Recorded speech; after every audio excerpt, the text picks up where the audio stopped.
जय हिंद दोस्तों, मैं अखिल शर्मा आपका स्वागत करता हूं आपके अपने प्यारे से परिवार अक्की रोजगार में। आशा करता हूं आप सभी अच्छे हैं। प्यारे साथियों, कल हमने एक नए चैप्टर की शुरुआत की थी जिसका नाम है संधि, और हमने संधि में स्वर संधि के 5 प्रकार दीर्घ, गुड़, वृद्धि, यण और अयादि संधि को कंप्लीट कर लिया था। आज हम स्टार्ट करने जा रहे हैं व्यंजन संधि। व्यंजन संधि में प्रकार नहीं होते, बल्कि हम नियमों के आधार पर व्यंजन संधि बनाते हैं। देखते हैं व्यंजन संधि।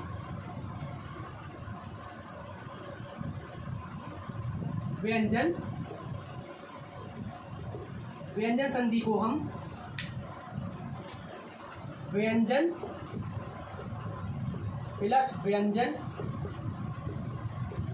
या एक स्वर प्लस एक व्यंजन या एक व्यंजन प्लस एक स्वर, यानी कि जो व्यंजन या स्वर व्यंजन या व्यंजन स्वर में टूटे उसे हम व्यंजन संधि कहते हैं। व्यंजन संधि को हम नियम के आधार पर तोड़ते हैं। तो नियम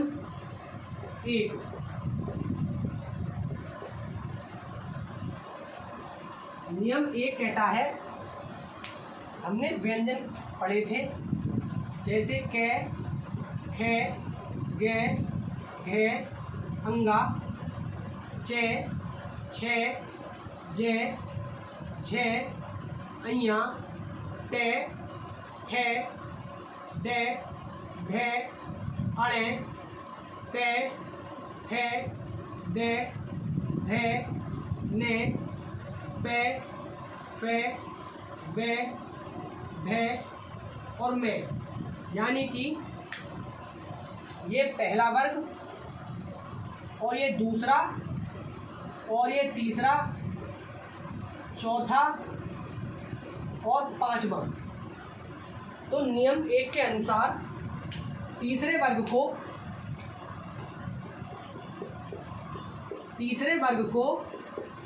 पहले वर्ग में बदलते हैं, यानी कि तीसरे वर्ग में आते हैं गे, जे, डे, दे, वे, उसको हम पहले वर्ग के, चे, टे, ते, पे, पचट तक में बदलते हैं। जैसे गे, जे, डे, दे और बे को हम के, चे, टे, ते, पे, पचट तक में बदलते हैं। तो अब देखते हैं इनके उदाहरण। जैसे दिगंबर,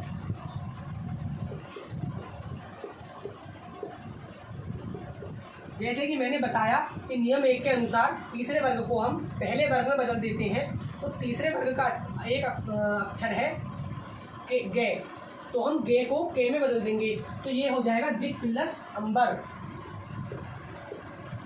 दिक प्लस अंबर। और जैसे देखते हैं दिग्गज,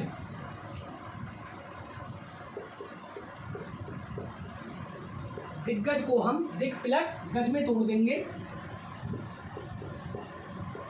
दिक प्लस गज, क्योंकि नियम 1 के अनुसार तीसरे वर्ग को पहले वर्ग में बदल दिया जाता है।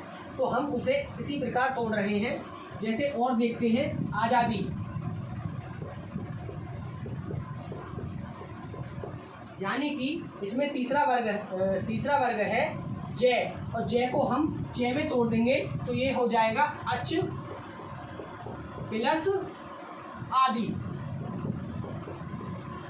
आजादी को हम जब तोड़ेंगे तो अच प्लस आदि। हमने अभी नियम 1 देखा जिसके अनुसार हम तीसरे वर्ग को पहले वर्ग में बदल देते हैं। नियम दूसरा भी ऐसा ही है, इसमें बस 5वें वर्ग को पहले वर्ग में बदल देते हैं। यानी कि हमने नियम 1 को देखा जिसमें तीसरे वर्ग को पहले वर्ग में बदल दिया जाता है, और नियम 2 के अनुसार 5वें वर्ग को पहले वर्ग में बदल दिया जाता है। तो आइए देखते हैं दूसरा नियम। हम पढ़ रहे हैं व्यंजन संधि, और व्यंजन संधि में हम देखते हैं नियम द्वितीय यानी कि दूसरा। हमने अभी पहले नियम को देखा जिसके अनुसार तीसरे वर्ग को पहले वर्ग में बदल दिया जाता है, और नियम दूसरा कहता है कि पांचवें वर्ग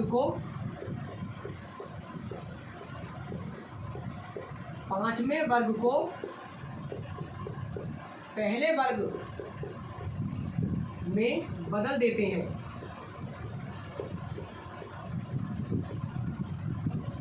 यानी कि अड़ा, अइया,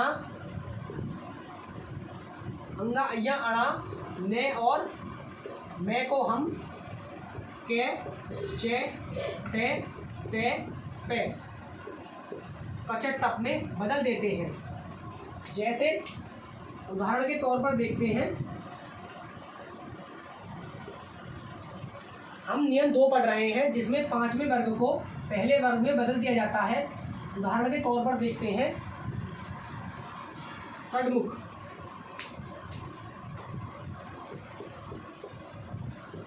षडमुख यानी कि ते को हम ते में बदल देंगे तो ये हो जाएगा षटमुख, षट प्लस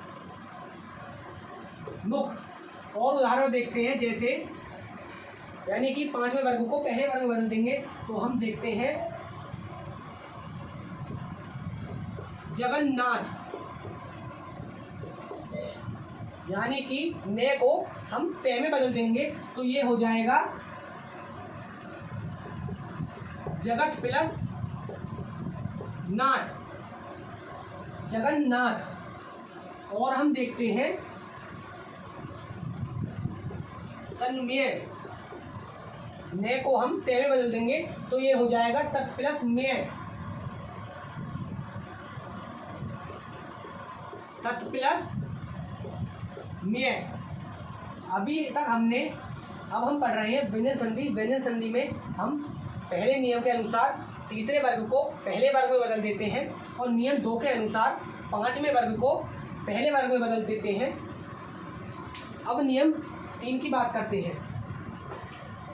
नियम 3 में हम देखते हैं द्वितीय व्यंजनों, यानी कि 2 अक्षर 2 व्यंजन एक साथ,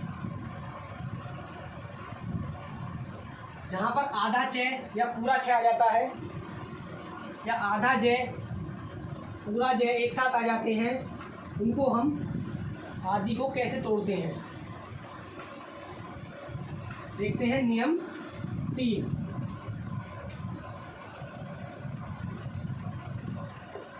नियम 3 कहता है द्विज व्यंजन, द्विज व्यंजन नियम या 2 व्यंजन एक साथ, यानी कि द्विज व्यंजन का मतलब है 2 व्यंजन एक साथ नियम। जैसे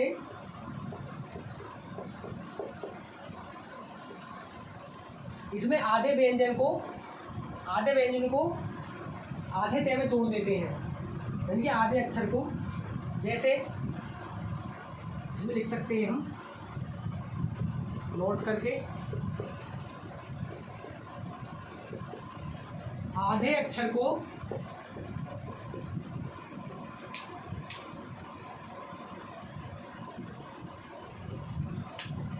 आधे ते में बदल देते हैं।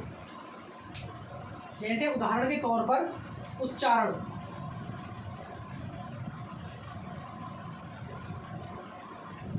अभी मैंने बताया द्विव्यंजन और आधे व्यंजन को हम आधे ते में तोड़ देते हैं, तो इसका हो जाएगा उत प्लस चरण, चारण, यानी कि उत प्लस चारण। उच्चारण का हो जाएगा उ, और आधे चे को हमने आधे ते में तोड़ दिया और बाकी चारण, उत प्लस चारण। उदाहरण के तौर पर और देखते हैं उज्ज्वल, जय जय, आधा जय और पूरा जय, तो ये हो जाएगा उत प्लस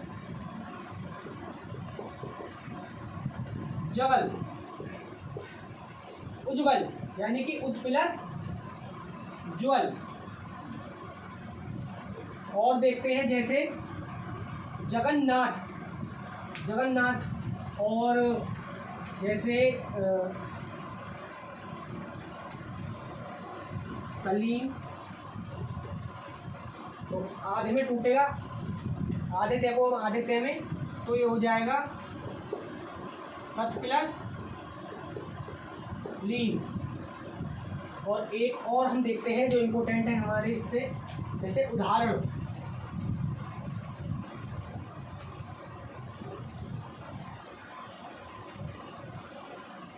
उदाहरण देख लेते हैं। इसमें हम तय को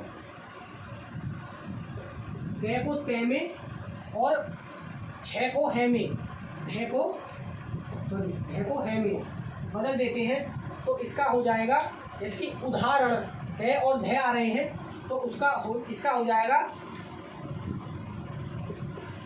उत प्लस, यानी कि धय को हम दय को तय में और धय को है में बदलते हैं, तो इसका हो जाएगा उत प्लस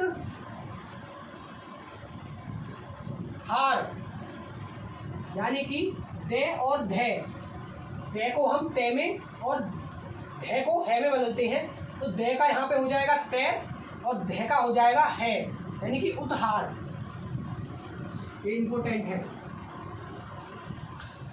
हम पढ़ रहे हैं व्यंजन संधि। व्यंजन संधि में हमने 3 नियमों को कंप्लीट कर लिया है। अब हम पढ़ते हैं चौथा नियम। चौथा नियम कहता है अड़े को न में बदलना, यानी कि 5वें वर्ग का अंगा अय्या अड़े, अड़े को न में बदलना।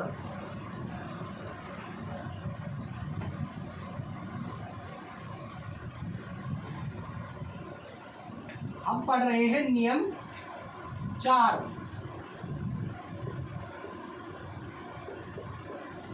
और नियम 4 कहता है कि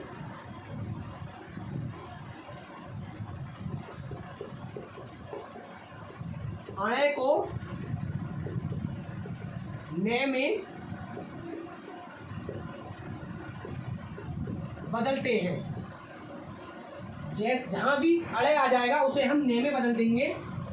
यही नियम 4 है। जैसे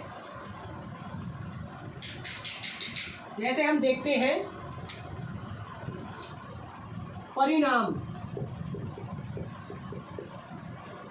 चौथे नियम के अनुसार अड़े को ने में बदल देते हैं, तो इसका हो जाएगा परि प्लस नाम, यानी कि अड़े को हमने ने में बदल दिया, परि प्लस नाम। और उदाहरण के तौर पर देखते हैं रामायण। अड़े को हम ने में बदल देंगे, तो इसका हो जाएगा राम प्लस आयन, अयन या अयन, राम प्लस अयन, राम प्लस अयन। हाँ, और हम देखते हैं कृष्णा, यानी कि अड़े को हम ने में बदलेंगे, तो ये हो जाएगा रस प्लस नाम, ने खाली। अब हमने नियम 4 को देखा, जिसके अनुसार हम अड़े को ने में बदल देते हैं। अब हम देखते हैं नियम 5, जिसमें हम से षटकोण वाले से को से में बदलते हैं। से का नियम, जिसे हम से का नियम भी कहते हैं। व्यंजन संधि में हम 8 नियम पढ़ेंगे, जिसमें हम 4 नियम पढ़ चुके हैं, और 5वां नियम है हमारा से का नियम। नियम 5 कहता है से का नियम, से का नियम यानी कि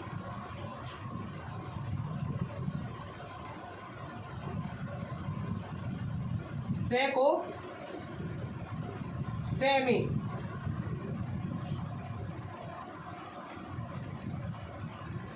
बदलते हैं। जैसे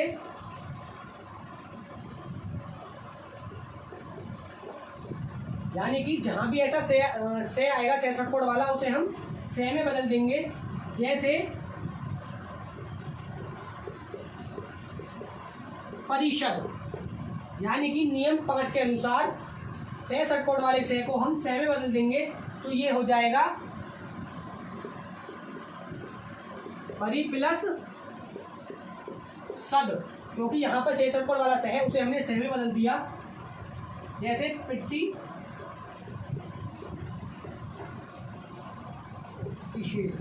प्रतिषेध को हम प्रति प्लस, यानी कि इसे हम से में बदल देंगे तो ये हो जाएगा शेद।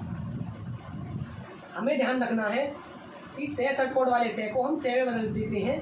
व्यंजन संधि में 5वां नियम है और इसके उदाहरण देखते हैं। जैसे अभिषेक,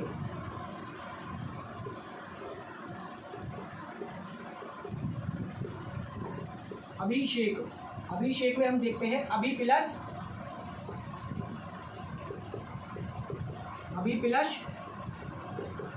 से, यानी कि से को हम से में बदल देते हैं।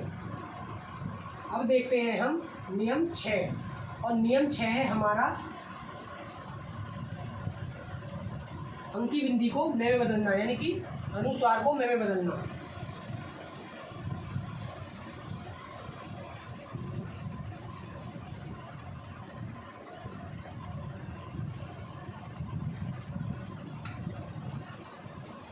नियम है 6,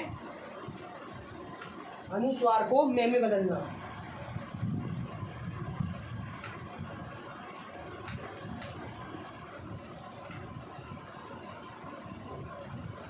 नियम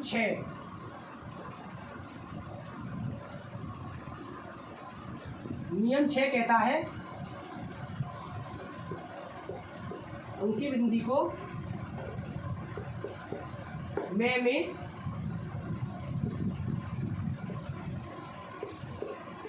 बदलते हैं। जहां पर अंकी बिंदी आ जाएगी उसे हम में बदल देंगे। ये नियम 6 है। जैसे नियम 6, अंकी बिंदी को में बदलना। जैसे कि संसार,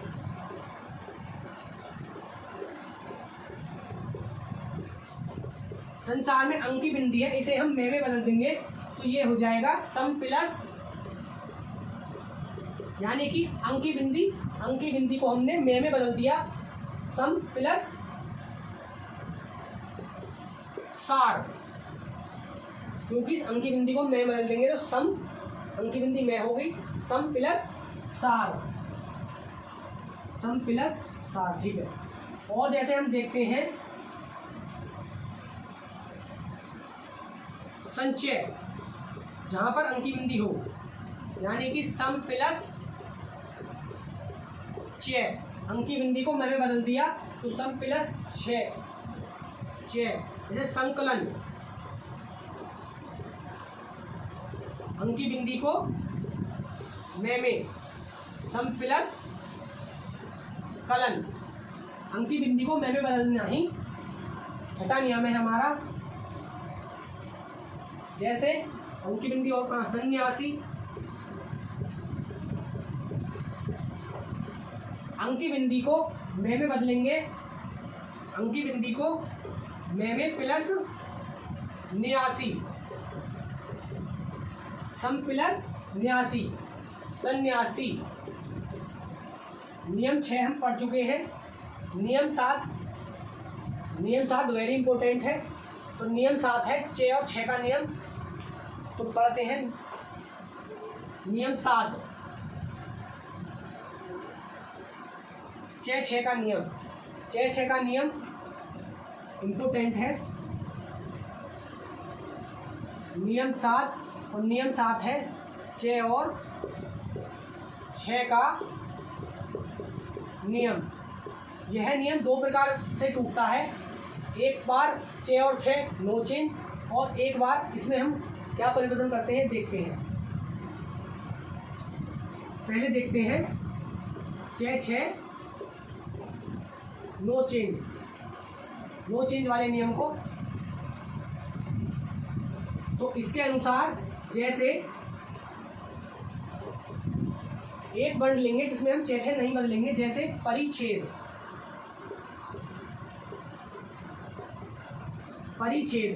अब हम इसको परिच्छेद में हम परि प्लस छेद, जो आधा 6 है उसे हम खत्म कर देते हैं, तो इसका हो जाएगा परि प्लस छेद। जैसे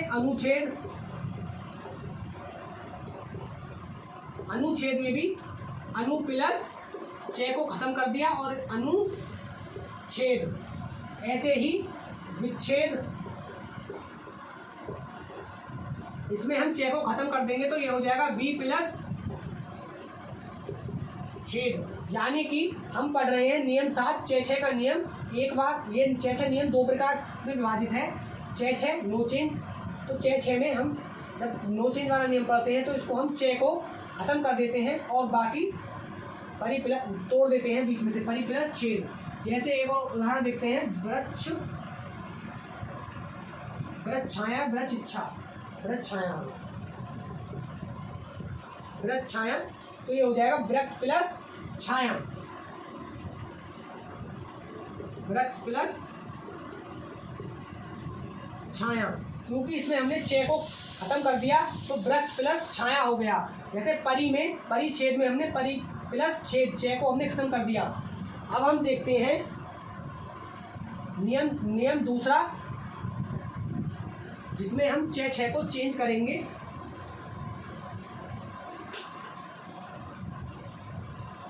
छः को चेंज करते हैं और वो नियम है 6 को ते में और 6 को जे में, तो 6 को से में, सॉरी। तो इसके अनुसार जैसे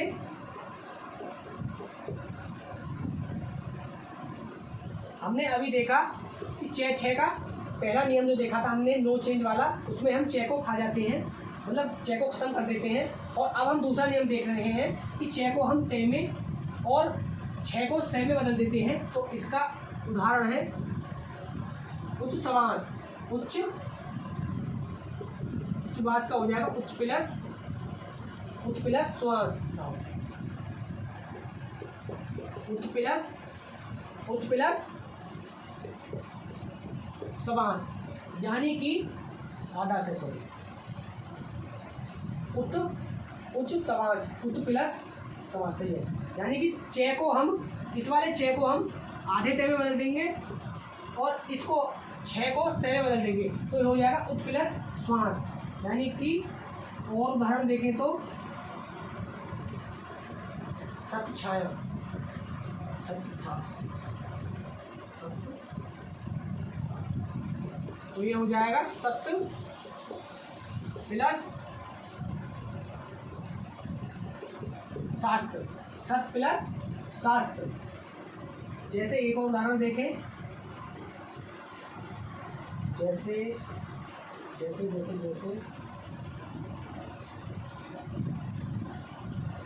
जैसे कछवी, इसको हम तोड़ देंगे 6 को ते में और यानी कि 6 को ते में प्लस शिव, तब शिव। नियम 7 हमारा कंप्लीट हो गया। एक और एक नियम है इसमें, नियम 8 है।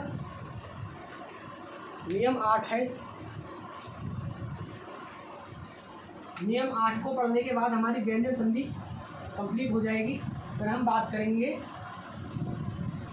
विसर्ग संधि की, और विसर्ग संधि बेहद आसान है। नियम 8 यानी कि स्थिर वाला, युधिष्ठिर वाला नियम, उसको युधिष्ठिर एक वैसे कहते हैं युधिष्ठिर वाला। ये नियम है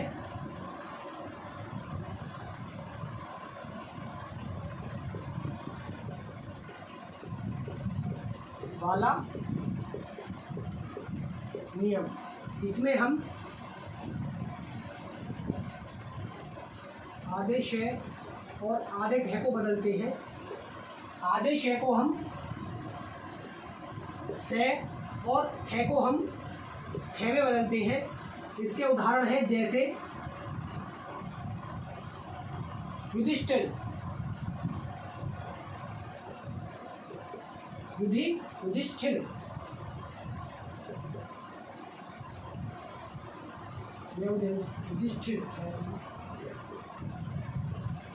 युधिष्ठिर को नियम 8 के अनुसार हम पढ़ते हैं। तो नियम 8 के अनुसार है कि स को हम स में और ठ को हम ठ में बदल देते हैं। तो युधिष्ठिर का हो जाएगा युधि प्लस स्थिर, युधि प्लस स्थिर, युधि प्लस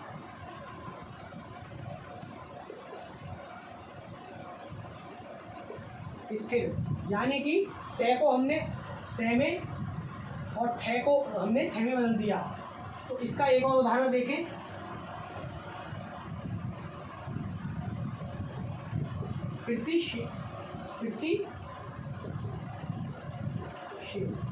इसका हो जाएगा परि प्लस स्थिर, परि प्लस स्थिर, परि प्लस स्थिर। हमने अभी व्यंजन संधि को कंप्लीट कर लिया है, जिसके हमने 8 नियम पढ़े। पहले नियम के अनुसार पहला नियम कहता है कि तीसरे वर्ग को पहले वर्ग में बदल देते हैं। दूसरा नियम कहता है 5वें वर्ग को पहले वर्ग में बदल देते हैं। तीसरा नियम अंकी बिंदी को में। चौथा नियम अड़ा को अंगा को अड़ा, मतलब हमने चौथा नियम 5वें नियम वो हो गए, क्या नाम है, तीसरा पढ़ा था, चौथा पढ़ा था, जो भी है। अड़ा को ने में, अंकी बिंदी को में, से को और से वाला नियम। तो हम 8 नियम पढ़ चुके हैं। अब हम पढ़ते हैं विसर्ग संधि।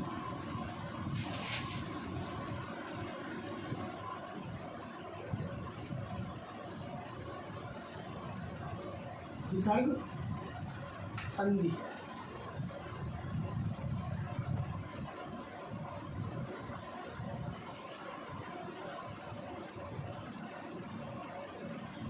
विसर्ग संधि। विसर्ग संधि की बात करें तो विसर्ग संधि विसर्ग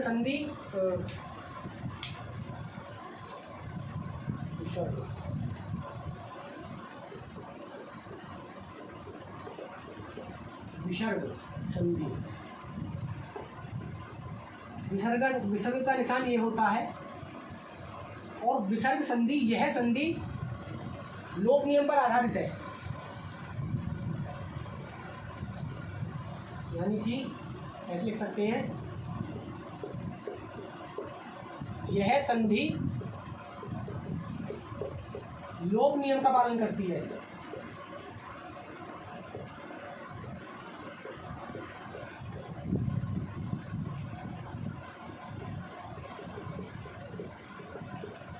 पालन करती है। लोप का अर्थ है खत्म या ना होना, नाश होना। यानी कि लोप का अर्थ है यानी कि ना होना या गायब हो जाना। बहुत अर्थ हैं इसके। तो इसमें 3 नियम है। इसको भी हम नियम के अनुसार ही पढ़ते हैं। जैसे हमने व्यंजन स्वर संधि को देखा, उसके 5 प्रकार थे। व्यंजन संधि में हमने 8 नियमों को समझा। इसमें भी हम लगभग 3 नियम हैं इसके, उसको हम समझते हैं। पहला है ओ का नियम।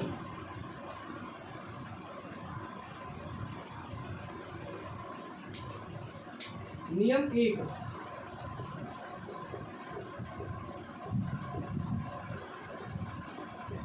ये है ओ का नियम।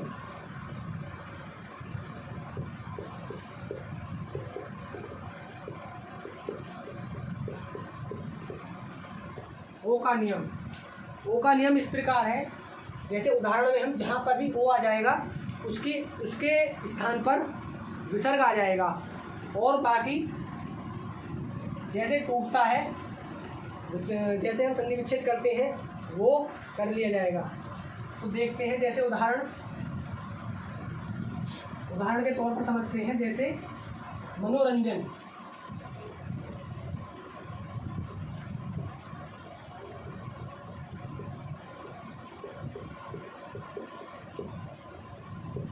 मनोरंजन नियम 1 के अनुसार ओ का नियम, तो मैंने ही बताया जहाँ पर भी ओ आ जाएगा वहाँ विसर्ग आ जाएगा, तो इसका हो जाएगा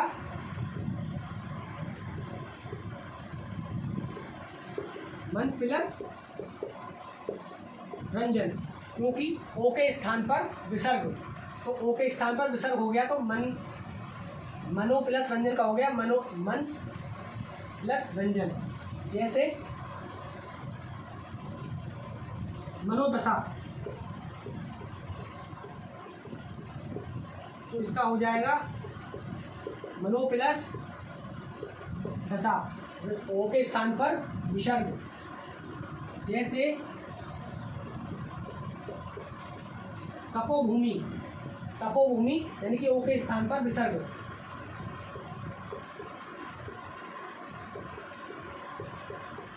तप प्लस भूमि। हम पढ़ रहे हैं विसर्ग संधि। विसर्ग संधि में पहला नियम है ओ का नियम, जिसके अनुसार जहाँ पर भी ओ आए वहाँ विसर्ग का प्रयोग होता है। जहाँ पर ओ आ जाए वहाँ पर विसर्ग का प्रयोग हो जाता है। जैसे हमने देखा मनोरंजन, मनोदशा, तपोभूमि, और हम देखते हैं तपोवन,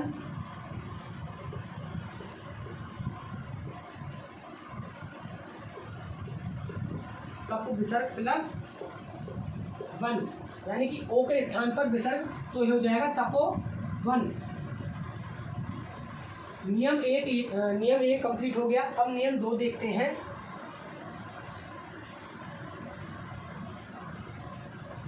जो है रे का नियम।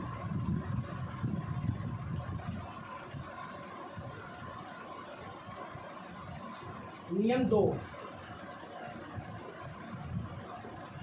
2 है रे का नियम।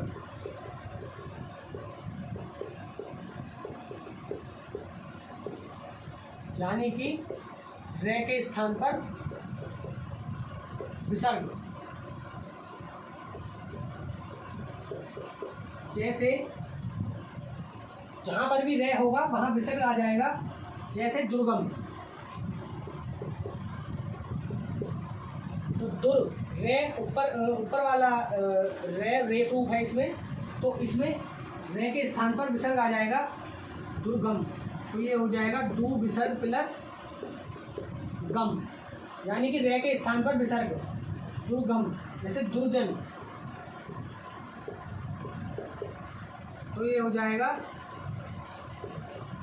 दुर प्लस जन, यानी कि दुर्जन। जैसे निर्बल, ये हो जाएगा नी प्लस बल, निर्बल। जैसे निराशा, तो ये हो जाएगा नी प्लस आशा, यानी कि निराशा, रे के स्थान पर विसर्ग। और जैसे निराकार,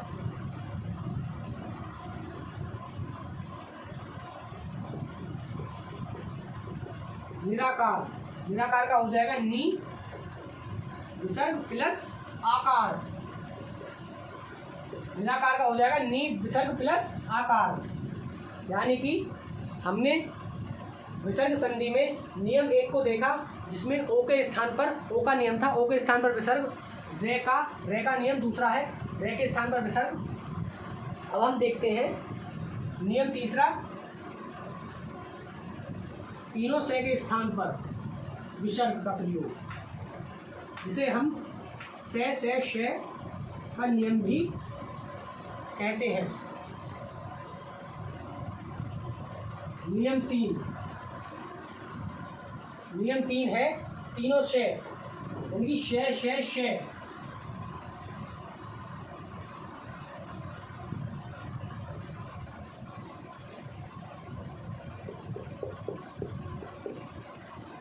शे और शे का नियम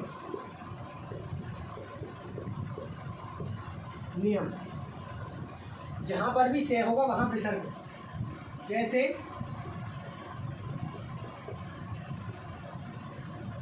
उदाहरण के तौर पर देखते हैं निश्चित। जैसे कि निश्चित में से यहाँ पर है तो से के स्थान पर विसर्ग आ जाएगा, तो ये हो जाएगा नी विसर्ग प्लस से गायब और चित। क्योंकि से गायब हो गया तो विसर्ग आ गया, तो बाकी चित निश्चित। उदाहरण के तौर पर और देखें, जैसे कि दुश्चित, जैसे कि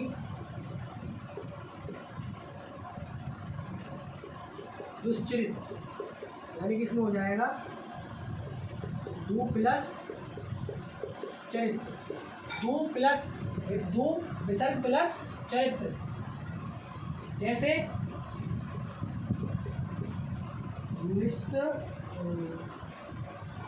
निष्कपट,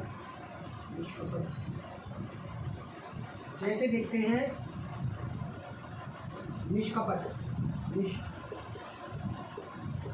निष्कपट, यानी कि एक से का हमने ये देखा, एक से का भी है और एक से है, यानी कि से है तो यहाँ पर विसर्ग आ जाएगा नी प्लस कपट, यानी कि से तीनों जहाँ से हो मतलब तीनों से के स्थान पर विसर्ग आ जाएगा, तो निष्कपट। जैसे निष्ठुर, तो नी प्लस ठुर, यानी कि से के स्थान पर विसर्ग और बाकी ठुर। और देखते हैं, जैसे एक दो उदाहरण और तीनों से के उदाहरण देखते हैं। जैसे देखें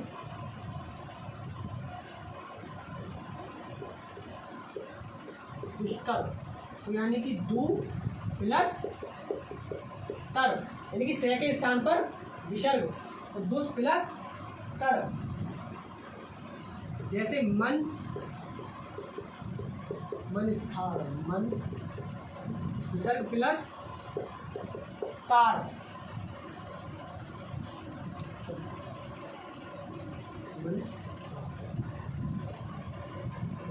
ठीक। और देखें, जैसे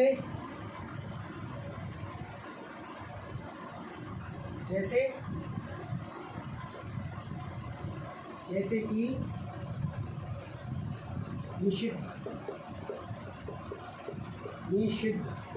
निषिद्ध का हो जाएगा नी प्लस विसर्ग प्लस सिद्ध। निषिद्ध का देखें तो नी प्लस सिद्ध। अब तक हमने स्वर संधि, व्यंजन संधि और विसर्ग संधि को कंप्लीट कर लिया है। स्वर संधि में हमने 5 प्रकार दीर्घ, गुण, वृद्धि, यण और अयादि को कल कंप्लीट कर लिया था। आज हमने व्यंजन संधि को पढ़ा, जिसमें हमने व्यंजन संधि के 8 नियम पढ़े। 8 नियम के अनुसार व्यंजन संधि बनाई जा सकती है।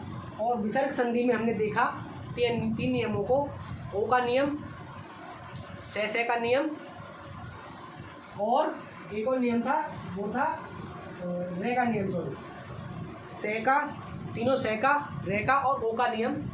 ओ के स्थान पर स्वर, रे के स्थान पर स्वर और तीनों से के स्थान पर स्वर। विसर्ग संधि भी हमारी कंप्लीट हो चुकी है। अब हम देखते हैं कुछ अन्य नियम जो कि परीक्षा की दृष्टि से महत्वपूर्ण है। हमने संधि के तीनों प्रकार स्वर संधि, व्यंजन संधि और विसर्ग संधि को कंप्लीट कर लिया है। अब हम देखते हैं कुछ अन्य नियम या कुछ अन्य संधि विच्छेद।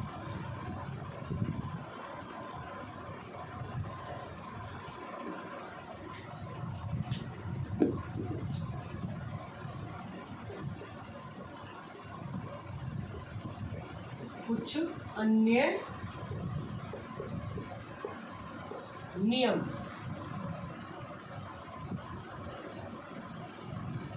जैसे कि एक नियम है ई का, यानी कि दीर्घ ई को ई प्लस ई में तोड़ देते हैं। इसका नियम है जैसे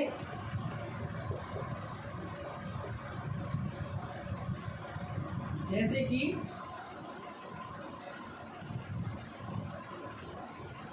नीरस, तो ई का नियम है, यानी कि ई प्लस ई बराबर ई, तो ये हो जाएगा नी के साथ विसर्ग प्लस रस। इसमें बड़ी ई को छोटी ई में परिवर्तन करते हैं, तो नी प्लस रस,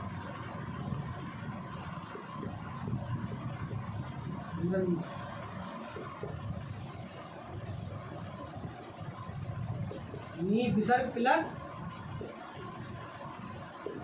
रंग।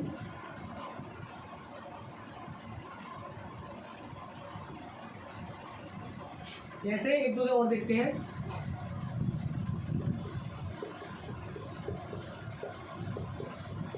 नी प्लस रोग, यानी कि ई के बाद में विसर्ग और नी रोग का हो जाएगा नी प्लस रोग। और जैसे नीरव, तो नी विसर्ग प्लस रब। हमने देखा ई का नियम। अब हम देखते हैं यदि के, खे, पे और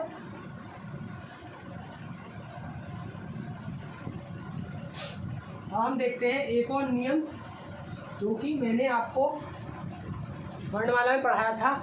के, खे, पे और फे, यदि विसर्ग के बाद के, खे, पे, फे आ जाए तो वह संधि नहीं बदलती। तो एक और नियम देखते हैं। के, खे, पे और फे, के, पे, फे, के, फे। यदि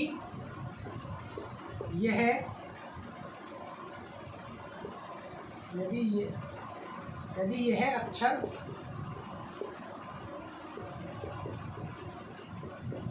विसर्ग के बाद हो तब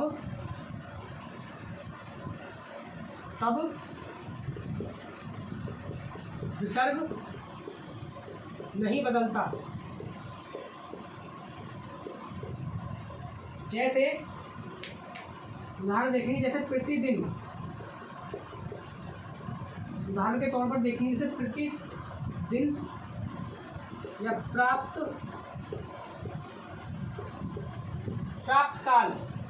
तो प्राप्त काल में मैंने बताया के, खे, पे और फे के बाद के विसर्ग के बाद यदि ये हो तो विसर्ग नहीं बदलता। यानी कि के, खे, पे, फे विसर्ग के बाद है तो विसर्ग नहीं बदलता। विसर्ग के बाद क्या है? के हो, खे हो, पे हो, फे हो, तो विसर्ग नहीं बदलता। यानी कि संधि ऐसी ही रहेगी।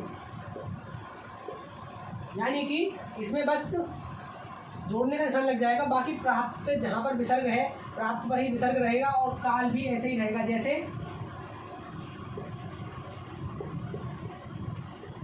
अधपतन, तो अधपतन को हम लिख देंगे अध प्लस पतन, क्योंकि यहाँ पर पे भी है और पे के विसर्ग पे के बाद है। के, खे, पे और फे, इसमें से कुछ भी है तो यह नहीं बदलता। जैसे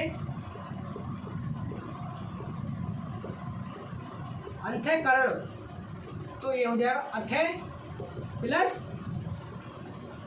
करण, क्योंकि के बाद भी विसर्ग के बाद है, नहीं, विसर्ग के बाद के है तो संधि नहीं बदलेगी या विसर्ग नहीं बदलेगा। प्यारे साथियों, हमने अभी स्वर संधि, व्यंजन संधि और विसर्ग संधि को कंप्लीट किया। साथ ही हमने कुछ अन्य नियम जैसे कि ई का नियम देखा और के, खे, पे, फे जो मैंने वर्णमाला में पढ़ाया था आपको वो नियम भी हमने देखा। हम अब संधि कंप्लीट कर चुके हैं और संधि की जितनी आप प्रैक्टिस करेंगे उतना ही फ़ायदा है आपको। तो संधि हमारी कंप्लीट है। अब हम मिलते हैं कल एक नए चैप्टर के साथ जिसका नाम है समास। तो मिलते हैं कल की क्लास में। तब तक के लिए जय हिंद, जय भारत।